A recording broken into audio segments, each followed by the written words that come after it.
This is the Running Channel podcast with me, Andy Baddeley, my co-host over here, Sarah Hartley. And because today we're going to be talking about how you measure success in running, how we measure success in this podcast is if we can get through the whole thing without Rick talking absolute nonsense about science that he doesn't really understand. That's Rick Kelsey. Or talking at all, really.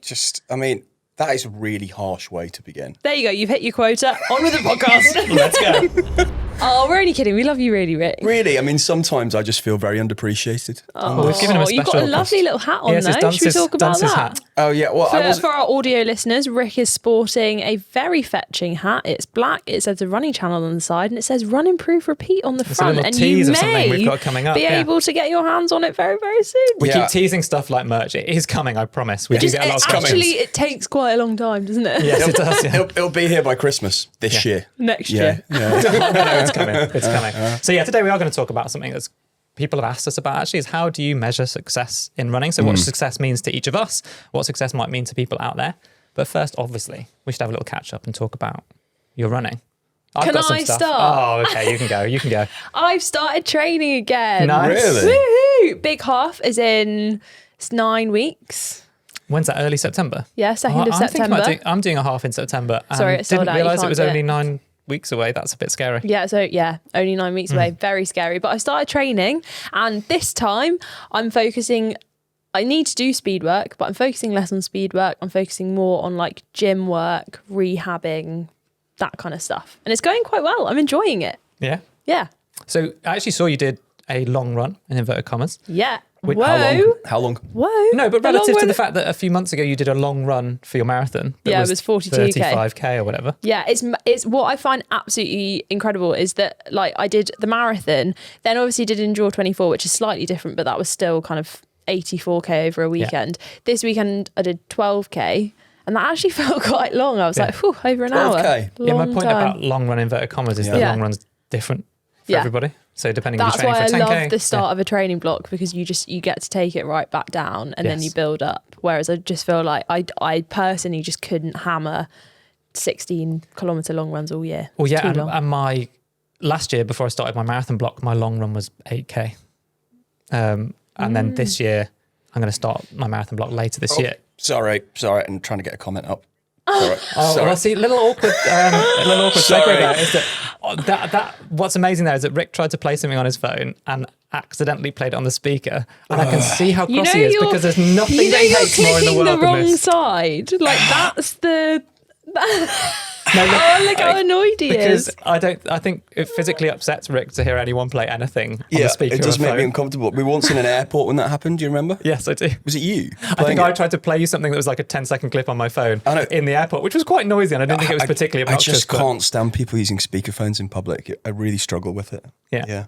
Well, there we go. Anyway. How's your running been, Andy? It's been pretty good. So, yeah, I think before we were rudely interrupted by Rick's little speaker there, I was going to say that I'm probably going to start my marathon block instead of being 8K being my long run, like 20K has been a fairly regular long run for me this year. Nice. So that does feel like a massively different place to be in.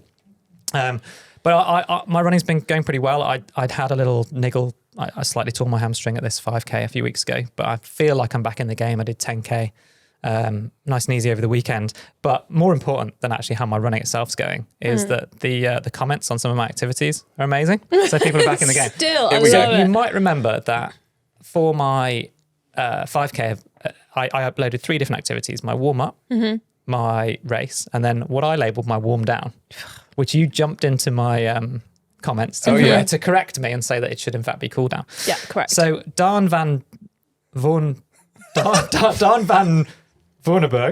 comments to say, to come back to the warming/cooling down discussion, I just watched the video from a couple of years ago where Sarah trains like an Olympian for a week. Oh no. You instruct her to warm down and she doesn't bat an eye. Has she changed her mind since then, or did she not dare speak up at that point? Correct. The second one. No, I was so afraid. He was like really I was overpowering, tyrannical, guys. right? Yeah, he like. I don't like to use the word dictator, but that week.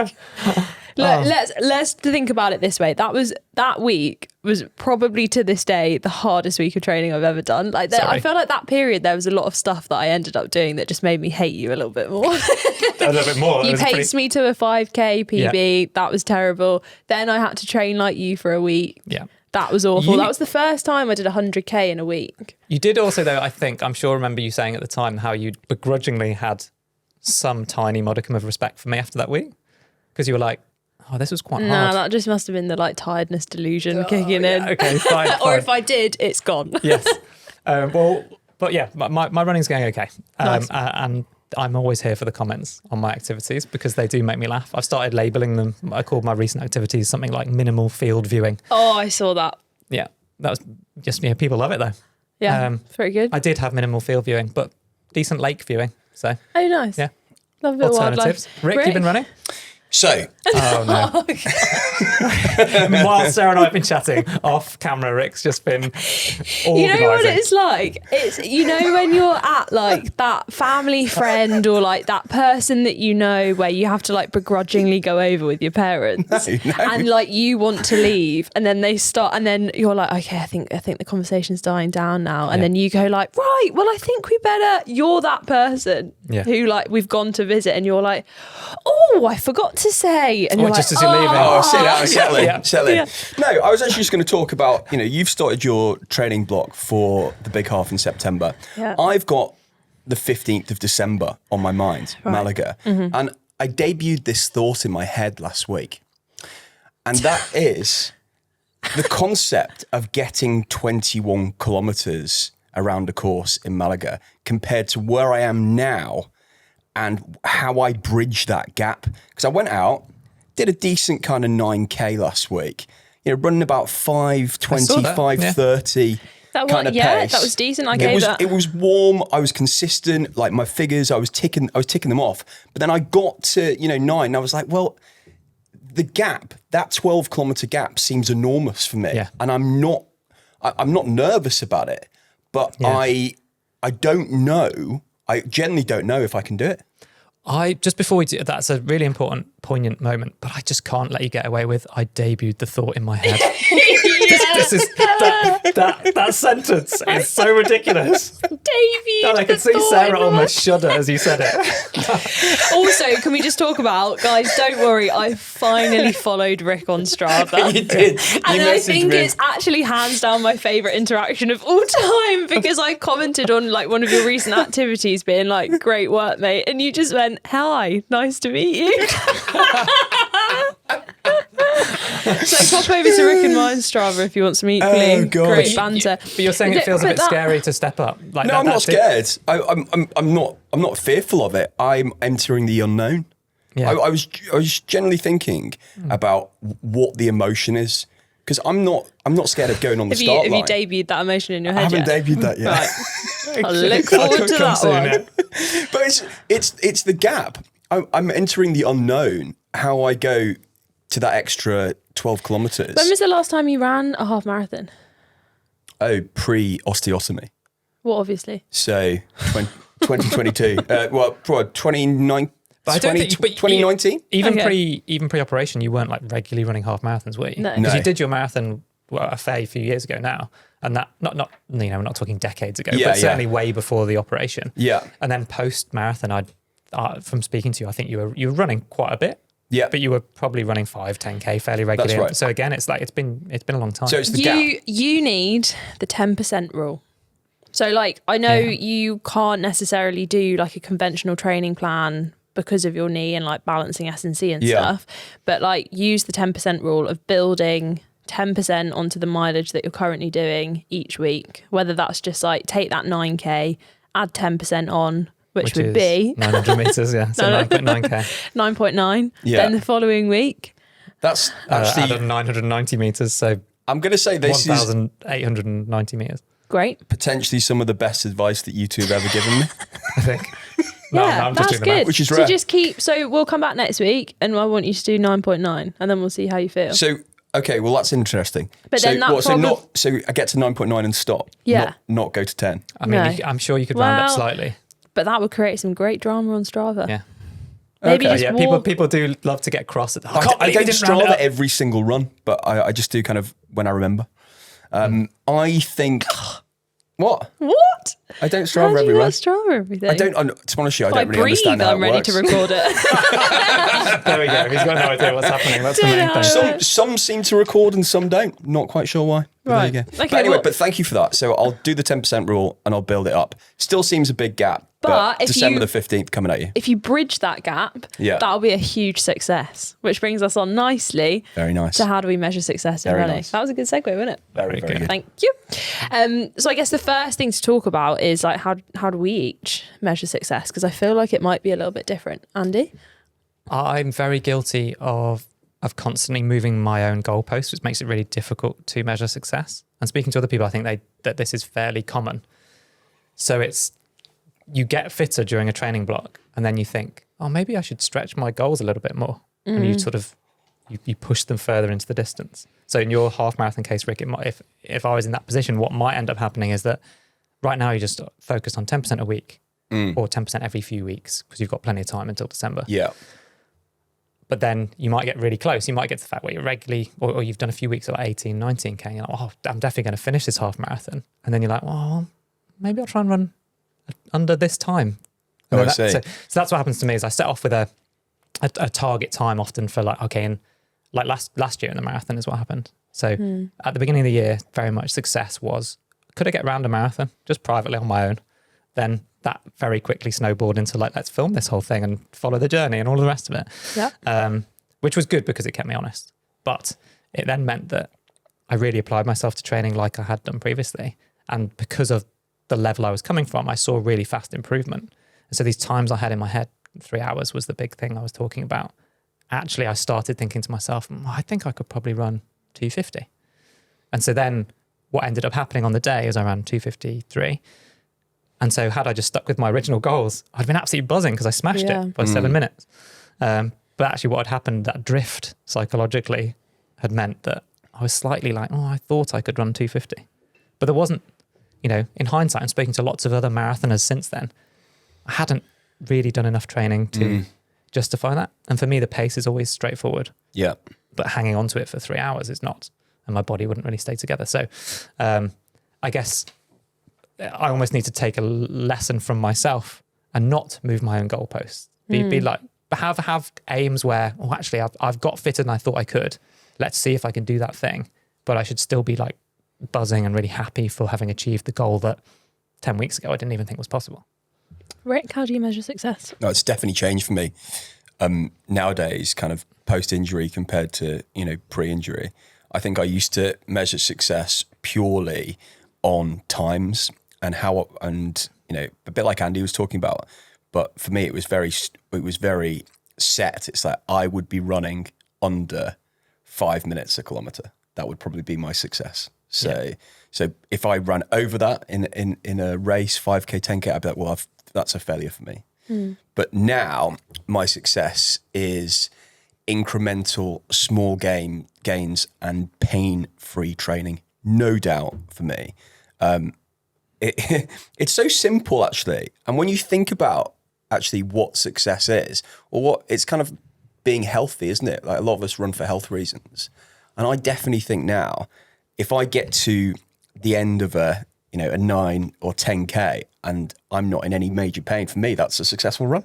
Yeah. I think as well, like even like the longevity aspect of it is really important as well, because running has become like such a kind of massive popular thing and like a massive popular kind of cultural thing in 2024 as well. There are run clubs all over London, all over the world, like they're popping up. One of my news stories is about this as well. Yeah. But it's also thinking about it in the case of like, yes, you could go and hammer 10 races and an ultra marathon and like all of this stuff, but then are you then going to be able to do it next year? Or like how long do you want to keep it going? Because like for me, running is something that I want to like be in my life for the rest of my life. So I'm very aware that if I don't train sensibly or I don't keep up the S&C, that's probably not going to be the case, because it's somewhere down the line I'm going to push it too hard and then not going to be able to recover from it. Yeah, that's interesting, because I was thinking about that. I almost end up being the opposite, probably to my own detriment, where everything in that moment is what's important to me. So if it's all in the 5K the other week, Yeah. actually I had this little grab in my hamstring, And if I'd had that same grab in my hamstring in training or in a race preparing for that 5K, I'd have stopped. 100%, I would have just stopped and then gone and seen a physio and stuff. But I was like, I'm in the race. Yeah, and I didn't at any point have, because that was my goal, that race. I was like, if this wipes me out for another 6 weeks or 8 weeks injury wise, then I'll take that hit. And I probably had the same in my marathon last year, where everything building up to it, I'd have been super careful. But then on the day, a bit like it probably goes back to the Olympics. Like you train for 4 years for this one thing. I would have run on a broken foot. I ran an Olympic, I ran a World Championship semi-final when I was on crutches in between my heats and semi-final. Did it hurt? Oh yeah, it was horrific. I had an injection in my foot. I was going to say, did you have an injection? Yeah. But I couldn't really. But that probably just and makes what had it you done worse. to your foot? Well, loads of footballers have that before they play on a Saturday. Yeah, it was.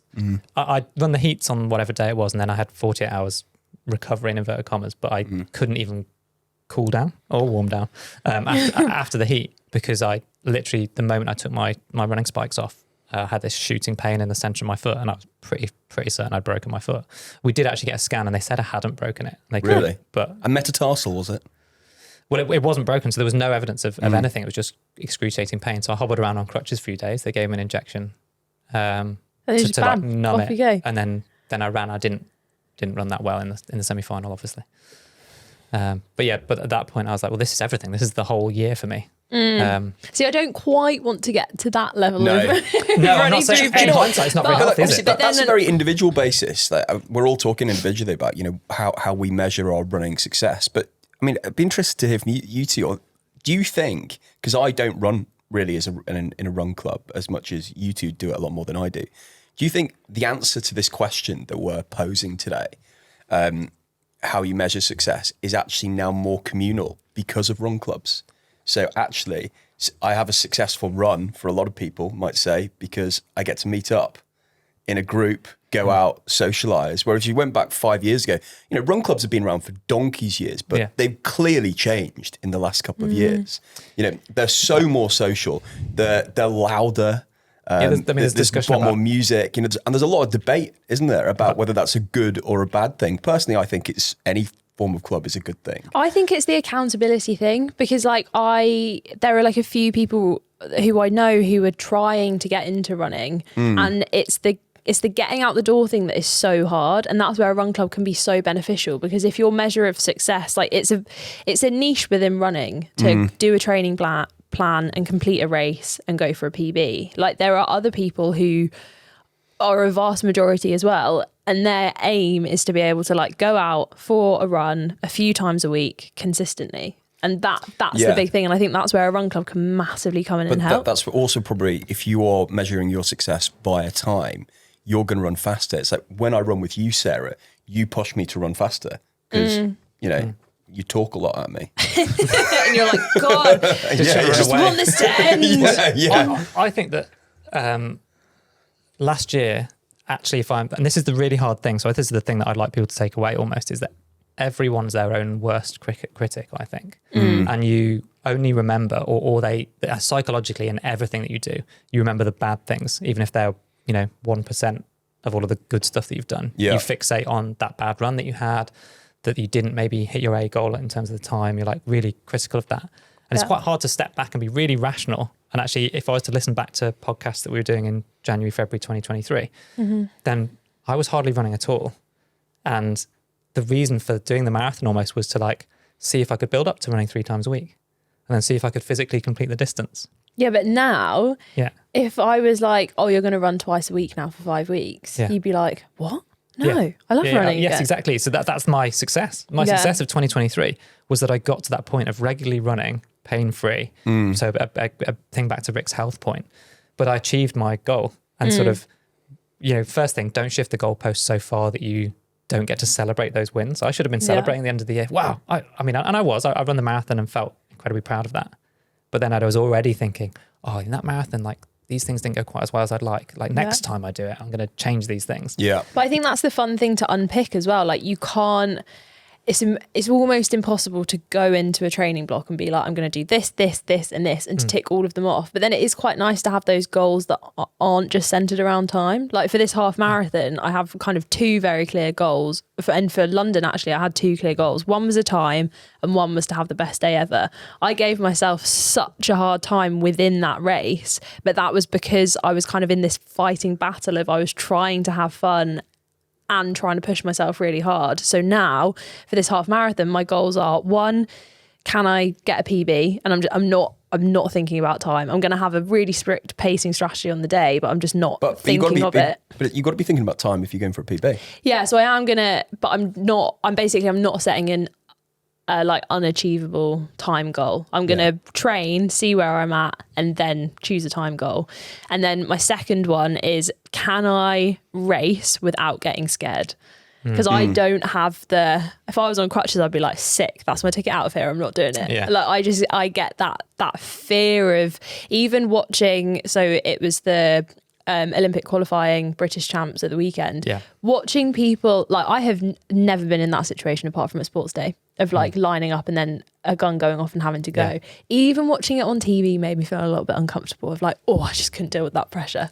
And that's what I want to learn to be able to do. A little bit of what scares you is good for you. You know, even a little bit of it's not even being scared. It's a little bit of nerves is good for you. Yeah, but I on like a coming scale and of- doing a broadcast, most days of the week because I get a little tingly feeling before I broadcast. I just and think like it. I just you need think to I'm put in your clothes the. back on before you start those broadcasts. I just think on a scale of like little bit of nerves to like full on phobia, I'm just getting a bit too close to the phobia Well, end of the spectrum. is it half? Just aim for under 2:05. Yeah, you Under 5 five. past. Under Under 5 5 past, yeah. Go for Okay, under fine, 5 I'll just past do 2. that. Do Yeah, you think fine. that fear has been exacerbated because it's always documented on the running channel? No, because I would. Or was it there before? No, I feel like it's there before. I think I don't know. I just have. I can't do it. It's very scary. But then a measure of success, and I think maybe we should touch on it regularly, is like, how can you, maybe just a few minutes of every podcast episode, like what have you done to deal with the mental side of it? Like this is, I got the luxury of working with a sports psychologist for 4+ years during my career. And every week we'd have a check-in and she'd almost be like testing me on my homework and things like that. We'd use elements of CBT, cognitive behavioral therapy, which is a fairly standard kind of sports psychology, but also sort of general counselling technique. But I reckon we could see. All right. Well, my homework. Because that could be your measure of success, right? Is Yeah. if you've dealt with the big half by being able to be on that spectrum of like terrified to not feeling anything. Because I think if you don't feel anything when you're going into an event, like you don't care, you're completely ambivalent, like that is hard to perform at your best. Yeah. So you need, like, I think it's inverted U theory. So you need increasing levels of anxiety to perform better. But then when that levels of anxiety goes past the peak, you start to detract from your own performance. Yeah. So we need to find where's that sweet spot. Well, this week I'm going back to intervals for the first time. So that scares me, but I'm going to try and tackle it and not be afraid of the paces, and I will report back. Awesome.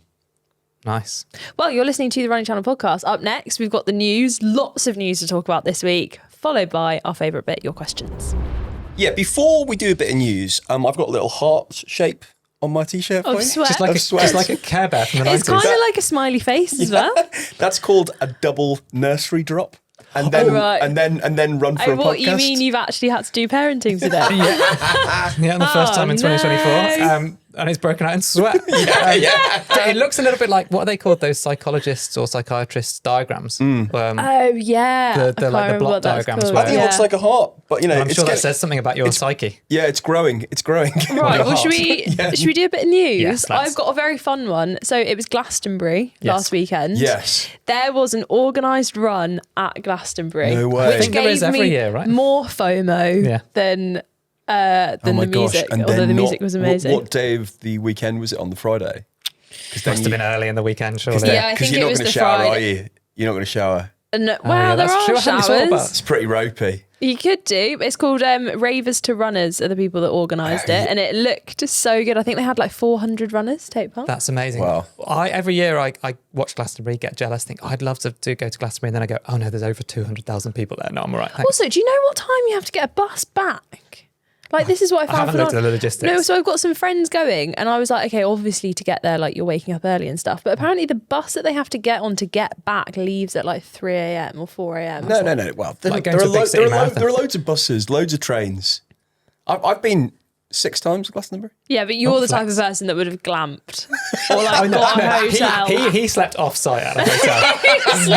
100%. There's no way that you camped. I had a B&B 1 year. Of course he did.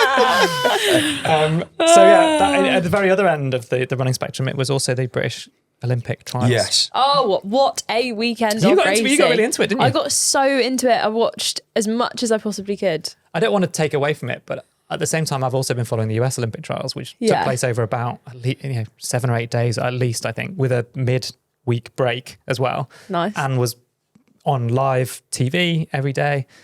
They had Snoop Dogg as one of the pundits. Randomly, he was observing at the Steeplechase water jump, which was incredible. And we had rain in Manchester. Yeah, and it was 2 days. And the whole program was condensed into 2 days, and it wasn't on TV. That is, I mean, the contrast there is quite stark. Yes, I do think there's a lot more that can be done to elevate British athletics. Yeah, because I was watching it from a very different standpoint to you, and we didn't really compare notes until this morning, but.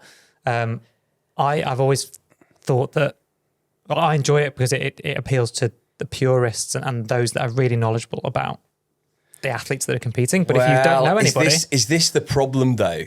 Assumed knowledge. Yeah. When I was at Radio 1 at the BBC, this is like where we started every single day at 8:10.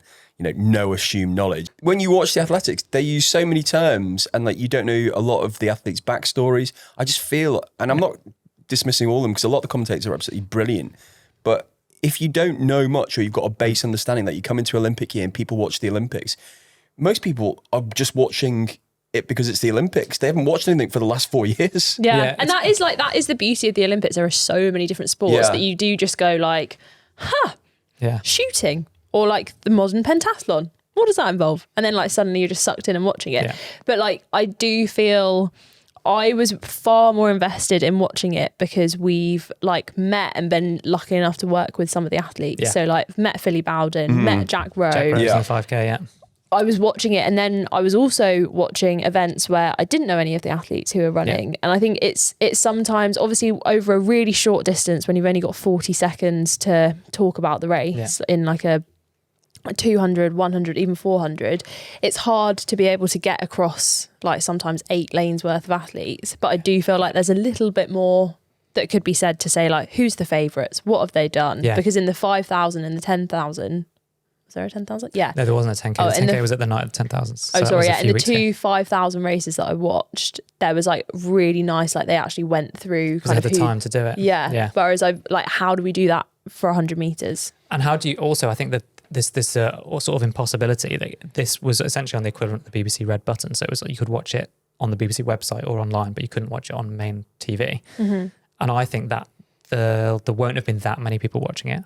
No. And those that would have been watching it are fairly hardcore fans. Yeah. So then how do you make it interesting to people who've got no idea what's going on without it feeling in some way, I don't know, patronising to those that like actually do know exactly what the Olympic qualifying times are and things like that. Well, it's like everything. It's getting the balance right, isn't it? I think what they need to do is they need to get me and Rick on a commentary box, and we'll do it for people who have no idea. There is, there is something in that. Yeah, they used to do an alternative commentary for the World Cup, didn't they? With Scott Mills from Radio 1, who didn't know anything about football. Say it like as in So how good would we be at that? If they could toggle between... There's a pitch there. We'd be like, Rick, who's that one? Right, Rick's going to wrap us up, but I want to touch on just some amazing performances that were interesting, and then we'll move on, which is one, Phoebe Gill. She's only 17 and she won the 800 metres ahead of Gemma Reekie, who finished 4th in the world recently. So that just to be that good, that fast and that composed at 17 is unreal. Yeah. Then there's going to be some controversy because... The events that I watched most closely, the 800 and the 1500. So the men's 1500, we've got the last 2 world championships, 2022, Jake Whiteman, 2023, world champions, 2023, Josh Kerr. Yeah. Neither of them ran the 1500 metres at the trials. Josh Kerr ran the 800, where he fell over and didn't finish, or jogged over the line in the final. But that essentially meant that one place, because they have to take him. So then the rules are first 2 across the line with a qualifying time get picked for the Olympics. And both of the first two who first and second in the 1500 metre for the men have the qualifying time. So my understanding would be they get picked. But Jake Whiteman didn't run, and he had a medical exemption from the British Athletics to say he didn't have to run the trials. So I don't know how that works. So it might be that he's got the 800 metre time and there's a chance to pick him in the 800 metres. I know this is a bit geeky, but I love this stuff. So basically, it's likely that only one of our most recent world champions in the 1500 metres will run the 1500 at the Olympics. Oh, that's a bit of a shame. There's also Jack Rowe came third in the 5,000. Yeah. Has the qualifying time, but only the first two get picked. And then the third one is to be debated. Yeah. So he's got an anxious wait. Yeah, there's going to be lots of weights for people and people doing different distances. So I just found the whole thing fascinating, and I'm really excited to get out there and, support in Paris. Yeah, because we will be out there and we will be covering this. So if you want me and Rick to break down what the events are, what's going on, let us know. Email in podcast@therunningchannel.com. What is the most useful way that we could cover the Olympics to make it exciting? We're here for you. Probably just I'll be there. The answer is probably not to let me talk. Right, should we do some questions? Yeah. Kate from sunny South Australia, but formerly from the Paradise Peninsula. Another one from how do we Liverpool. have? Oh God, how do we have so many Wirral listeners to this podcast? I think it's you and I, mate. Yeah, must be.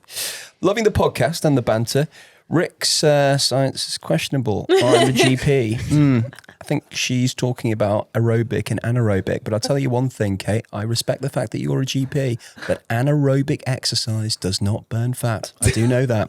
Anyway, Kate says... The best thing there is I could see and hear Rick's mind working where he really didn't want to read this bit out. He was like, I'm going to keep Rick's talking. Science. Yeah, okay. I'm after some advice. I ran my first marathon at the end of April and it didn't quite go to plan. Wanted sub 4, ended 4:17. Still feel I've unfinished business, but current life means no time to do a training block. Any suggestions on ways to improve and maintain some of the fitness without needing to take on those super long runs? So what's the alternative? Well, firstly, Kate has run a sub 4 marathon. So I think you've got to celebrate Rick's strange landmarks post. And it's well under 5 past the hour of 5:05. Yeah. Well, I don't know if she has run sub 4 already.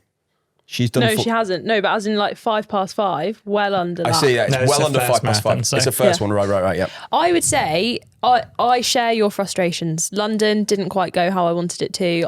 I'm now not building up to a marathon. I'm annoyed. But like that's the annoying thing about a marathon is that you can't just like bash straight into another training block.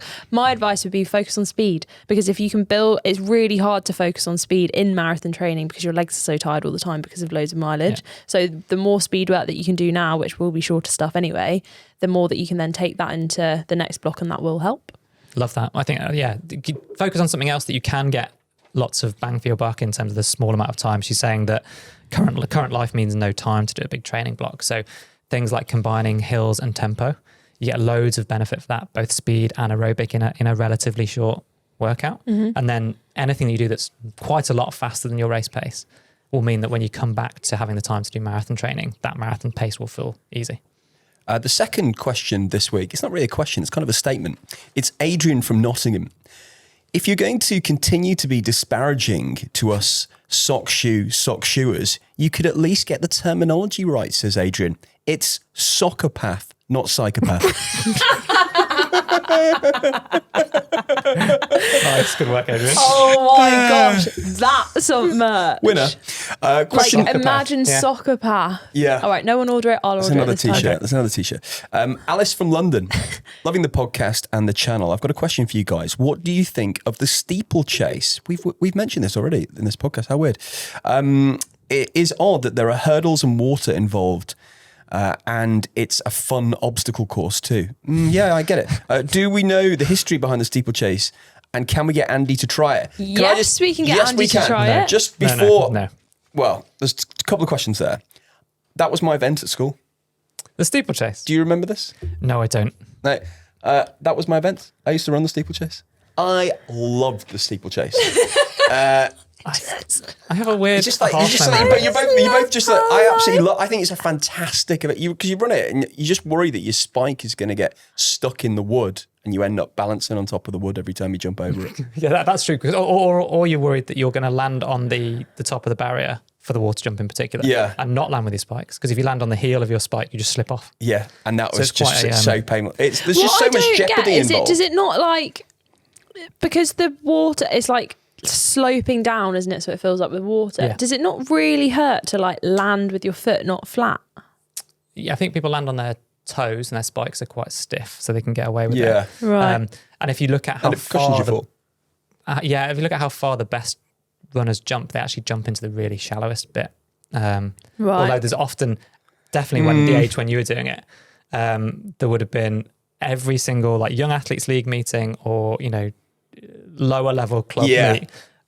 As the steeplechase starts, everybody gathers around the water jump. Like they just love it. All of the parents, all of the kids, everyone that's watching, everyone's just like waiting for someone to absolutely stack it. There's always that person as well that goes like waist deep in the water jump. And to answer your question, do we know the history behind it? Did some research. Oh, go on. So it traces back to horse races where you are running from one steeple to the next. Do you know what a steeple is? Yeah, fantastic. Church steeple? Yes, so you can see it from a mile away. Steeple. Yeah, but then also in order to, that's why they did it, so that you could see it. But then also you were having to jump over like walls, hedges, over streams and stuff. So then when it became like modernised, the hurdle represents the walls, and then the water represents the rivers. Fantastic. There we go. And they, interestingly, I think this is an interesting bit to finish on, that they didn't have, so the steeplechase was in the Olympics from 1900. Then they didn't standardise the distance for a few more years, but it was only introduced as a women's event in 2005 at the World Championships. So 105 years later. Really? And then 2008 was the first Olympic Games where they had it. And when Do you know if the barrier is the same height for men and women? No, it's not. But it's not. But that's the interesting thing. So that it's lower for women. Right. But the whole track and field infrastructure around the world had fixed height steeplechase barriers at every track because it was only a men's event. And so in the 2000s, when the women first started doing it, they had to jump the men's barriers everywhere. And then they very quickly had to like roll out these different barriers around the world, and certainly in the major championships and so on. But I remember friends of mine jumping men's barriers in the mid 2000s. Wow. And every school kind of track had this steeplechase, enormous, heavy log that was lifted into place, and just like only got used once a year. It is like, just stuff like that just not make you think like if you just zoom out a little bit from like the Olympics and stuff like that. Imagine if somewhere along the line they'd gone like, maybe let's not throw a big pointy stick. Why don't we throw, or like, this disc thing? What about if we threw a shoe instead? You know what I mean? Like, we're only, at any one point, we're only this far away from it being a welly wang rather than a discus. Do you know what I mean? Wang. Like, small little bits that could have, like, changed the course of history. I feel like you've been very dismissive about the field events there, Sarah. Potentially. No, as in the javelin was my sport. I love the javelin. Sarah, before we go, talk to us about the important favour you have about the British Podcast Awards. Right, yeah. Some people have been having some difficulty with this, and I'm going to be honest, we tried doing it before and it's really easy. So I don't know where you're going wrong. But look, all you have to do is go to British Podcast Awards, search for The Running Channel, and then we should pop up. Then Listener's Choice Award. Yep. And then you put in, you say why we're great, obviously, and then you vote. I don't think you even have to say why we're great. I think you just you just vote for us. And if you can't work it out, ask tech support. Rick. Not Rick. Anyone else. Begins with the, not running. Maybe that might help. That could be it. But use your work email, use your personal email. Many emails as you can. As many emails as you can. That email that you only use for passwords, whip it out. Use it. Oh. Super. I really enjoyed that. Yeah, great. And we will see you next week.